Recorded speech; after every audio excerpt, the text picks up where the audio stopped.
Oh my goodness. I'm so excited today because I have a very, very special guest with me. As you know, I am in property and she's one person that you cannot live without when you're in property, especially if you're thinking on buying your first home, if you're thinking on buying an investment. This is the person to go to. And without further ado, I will actually let herself introduce the amazing Deanna Judges. Please, off you go. Tell us about you.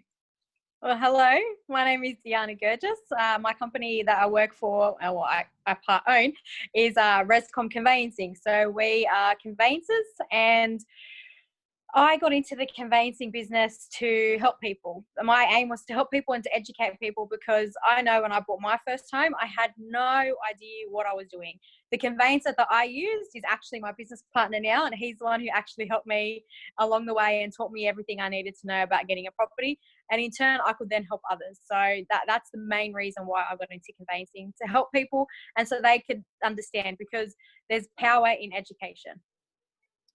I totally agree with you. Now, let's get this question out of the way because I know a lot of people have that question. So if I need someone to look over my contract, who should I go for? A conveyancer or a solicitor? And how do I choose?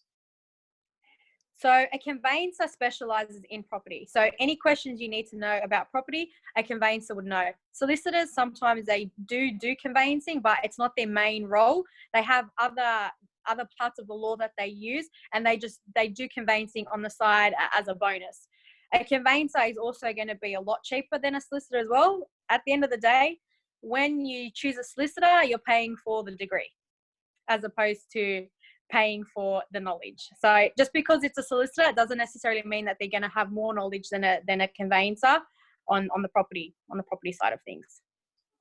I understand. But if it comes down to having a problem and having to sue or having to go into any legal issue, then at that time, then you need a solicitor, correct? 100%. But just because you had a solicitor that assisted you with your property purchase does not mean that solicitor can also assist you when it comes to suing. They may not actually do litigation. They may not even know the process. They might not get to that level of, going to court. So just because you use a solicitor, if something happens with suing, it does not mean that same solicitor can also assist you. I see. Well, thank you. I didn't even know that. So that's awesome. Thank you so much. Now, as you know, at the moment, we're going through a lot of stuff here, not only here in Australia, but all around the world. We've been hit with COVID, and it's just so stressful. How are people still using your services with this social distancing? So what are you putting in place at the moment so people can still see you? So as we're doing right now, a lovely Zoom meeting, we actually are capable of doing Zoom meetings with our clients.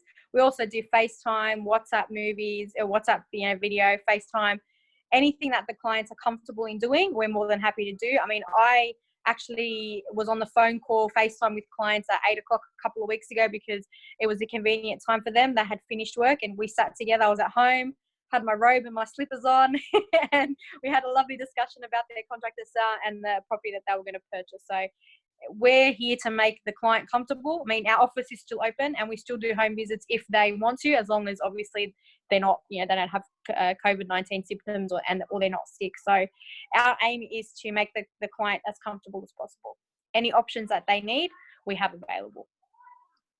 That's awesome. And I guess now with technology as well, we can always do digital signing as well, DocuSign and all those things. So worst case scenario, you can always post the documents. But yeah. Anyway, so I guess to help people out there, I really want to help people with this video. And a lot of people, they're out there at the moment trying to get into the property market for the first time. And that's very daunting. First, finding the property and knowing that that's the right property for you, then getting the proper funds to do it. And so when it comes down to contract and conveyancing, so what are the steps and what should people know, and so they're comfortable and know what is correct and what they should not expect? The first thing that anyone should do before they purchase a property is get a pre-approval. If they're using a loan to get their funds, they need to get a pre-approval done. So at least that way they know exactly how much they have that they can actually borrow, to know how much they can actually spend to purchase a property. Because, you know, some people may go to auction and they're looking at a property and it's, you know, it goes way above their budget to 800,000, but they're not aware that they can actually borrow enough funds to purchase the property. And when you go to auction, once you sign, you can't get out of the contract. That's it. You're locked in for good. So my first suggestion is to definitely get a pre-approval on a loan. That way you know exactly how much you can borrow. Once you get the pre-approval, go out and have a look at the properties. When you look at the properties, inspect it properly. Have a look. Is the air conditioner working? Does the stove turn on? Does the oven turn on? Are all the lights working? Is there a hole in the wall? The tiles, you know, cracked or anything like that? Inspect everything, because when you come to do your final inspection at the end, whatever the house looks like at the beginning, it has to look like at the end. If you didn't take notice of something and when you did your final inspection, you notice, oh, hey, there's a hole in that wall, it's kind of too bad. There are some things we can do, but if it's something that you didn't take notice of initially, then it's very limited as to what we can do to assist you to get the issue rectified. Once you've looked at the property, you found a property that you like and you're looking to make an offer, that's when you send the contract over to your conveyancer, to me, and we'll have a look at it for you. So we'll review the contract. Yesterday I had someone give me a call and she wanted to put an offer on the contract. It was 3:30. By 4:45, I gave her a call and I was ready with my review. So it only took me an hour, depending on the size of the contract.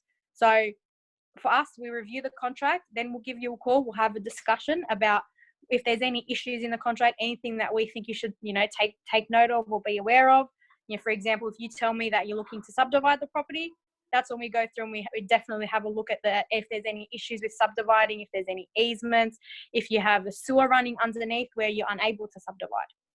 Once we review the contract, then we'll discuss with the vendor solicitor. We'll send them through our review and any proposed amendments that we recommend that will benefit you as a purchaser. Then we have our discussions, our negotiations, and then you finally sign on the dotted line. Wow. Okay. Now, this is for established properties. And is there any difference if you're buying an off-the-plan property?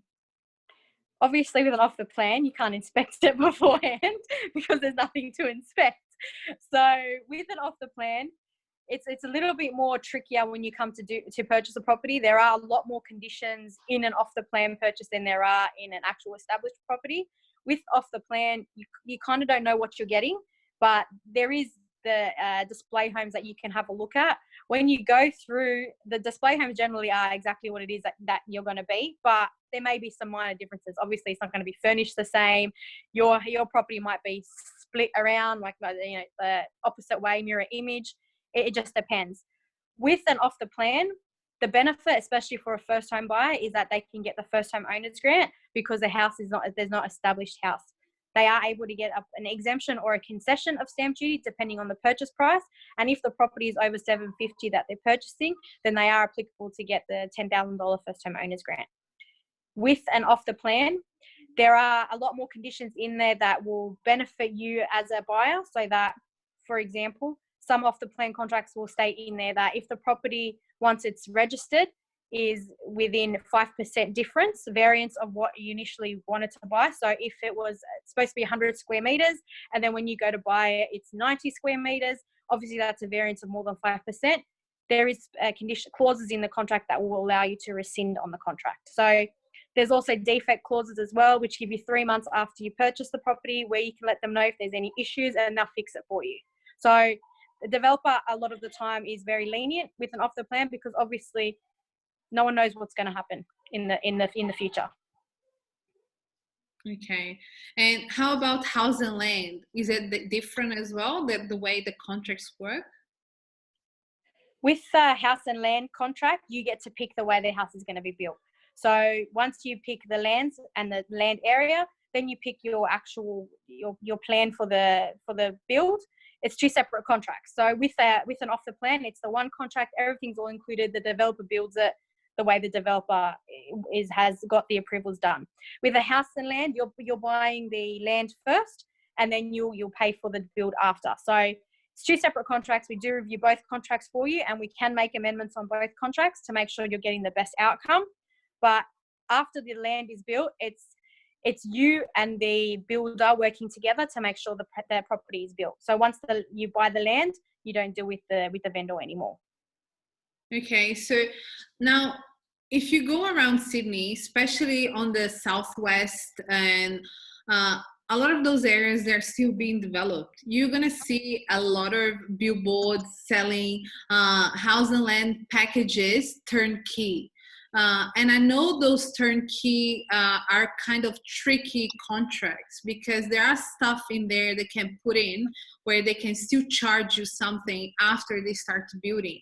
What would you tell to someone that is looking to buy some of those packages to be aware of? Like, what are things that people should be aware of these turnkey and house and land packages? I would recommend that you do get whoever your conveyancer is that is looking at your land contract for you. Get them to also review your build contract. Some of them may charge a bit more. It's understandable. It is a very tricky contract, and it's something that you need to be looking at.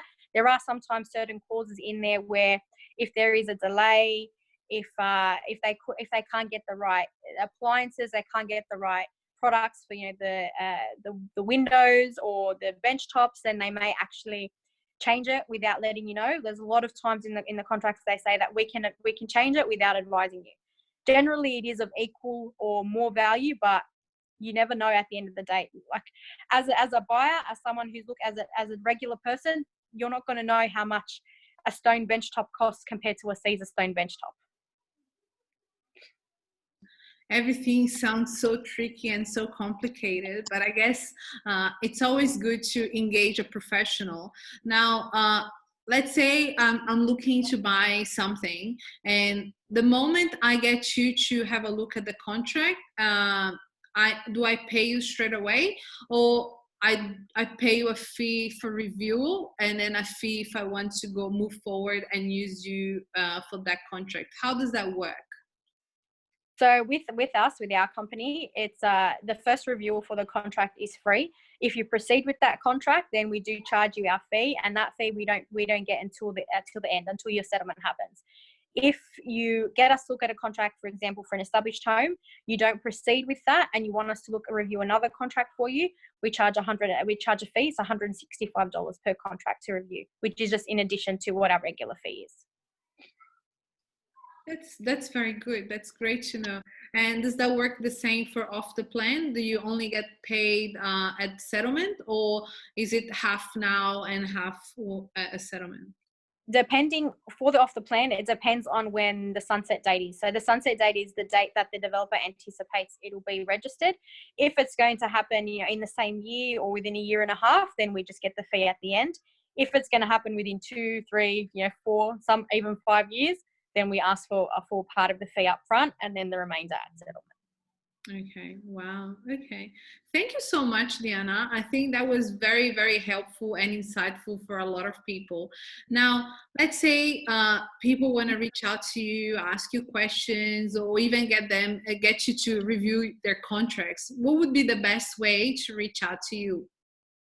So I'm available literally 24/7 on my mobile. So anytime anyone needs any kind of advice, they're more than welcome to give me a call. So my number is 0415 04446. And otherwise, you can send me through an email and I'll respond to you, whenever I get into the office, or even, depending on the urgency, anytime at night. So my email is deanna@rescompro, rescompro.com.au. All right, I'll put all these down in the description box so people can reach out to you and text you and annoy you at midnight now that you gave permission to that. That's fine. I'm here to help.